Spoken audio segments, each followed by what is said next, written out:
না আমার আপন ভাগ্না তো তো আমি তো আর ভাগ্নার কাছ থেকে লাভ করবো না, ঠিক আছে। আপন ভাগ্না টাকাটা কে নিল আসলে? টাকাটা এটা আমি যার কাছ থেকে পিছাড়া নিছি আচ্ছা। এ নিছি টাকাটা, ঠিক আছে। আর ভাই কাতারে যাওয়া হচ্ছে। কাতারে জি, প্রথম যাচ্ছেন না আগে গেছেন? আমি নতুন যাচ্ছি, আমার মামা পুরান। অনুভূতি প্রথম প্রথম যাইলে একটু কষ্ট লাগে আর কি, যারা পুরানা লোক তাদের জন্য একটু ভালো লাগে। এমনি কিভাবে যাচ্ছেন ভাই? কার আন্ডারে যাচ্ছেন? এই আমার মামার আন্ডারে যাচ্ছি আর কি। ইনার আন্ডারে যাচ্ছেন? হ্যাঁ। জি জি জি আমি ছুটিতে আসছিলাম দেশে, ঠিক আছে। আপনি কতদিন ধরে আছেন এখানে? আমি 2014 সালে গেছিলাম। 14 সালে। আমি ছুটিতে আসছিলাম, 4 মাস থাকছি, আবার চলে যাইতেছি। আচ্ছা, ওনাকে কিভাবে নিয়ে যাচ্ছেন আপনি? আমি বিশাল মতো মেলে নিয়ে যাচ্ছি। আচ্ছা, কি কাজের জন্য বলা হয়েছে? পরে আমি নিতেছি ড্রাইভিং লাইসেন্সে নিয়ে হয়তো ড্রাইভিংয়ে ভর্তি করবো, তারপরে আপনার চিন্তা। কিভাবে কতক্ষণ ডিউটি পড়ে?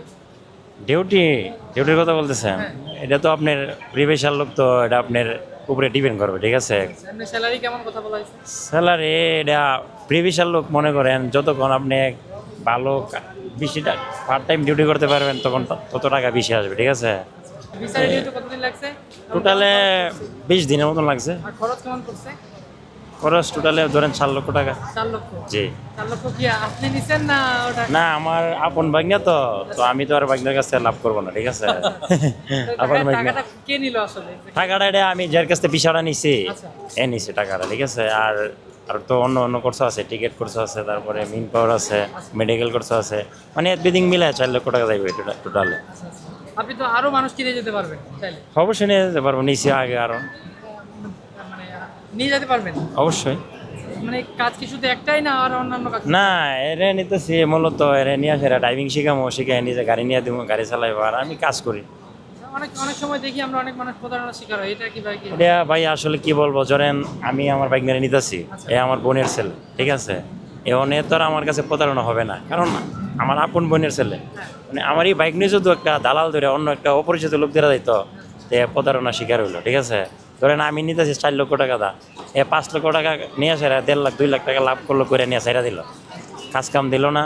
তখন নতুন অবস্থায় এর লাগে কষ্ট হয়ে লাগা, বুঝছেন না। এখন আমি তো এই দেশে পুরান আছি, এর লাগে আর কোনো ব্যাপার না, ঠিক আছে। এটা আমি দেখে নিব। ধরেন আমি যদি যেতে চাই তাহলে আমার কেমন খরচ হতে পারে?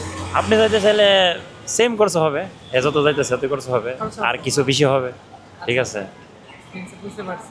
এমনি হচ্ছে ওই দেশের মানুষজন কেমন?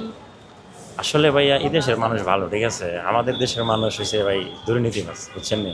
কারণ এই দেশ সেটিং বাটপারি এটা খুবই কম, ঠিক আছে। আমাদের দেশে দেখেন আপনি এক্সাম্পল এয়ারপোর্টে হোয়াটসঅ্যাপ করতে গেছি 10 টাকা রাখছে, এদেশে আপনার সারা এয়ারপোর্ট যে কোনো জায়গায় ফ্রি সব, ঠিক আছে। ওয়াইফাইতে লয়া এনের সার্ভিস অনেক ভালো, ঠিক আছে, বাইরের কানের সার্ভিস।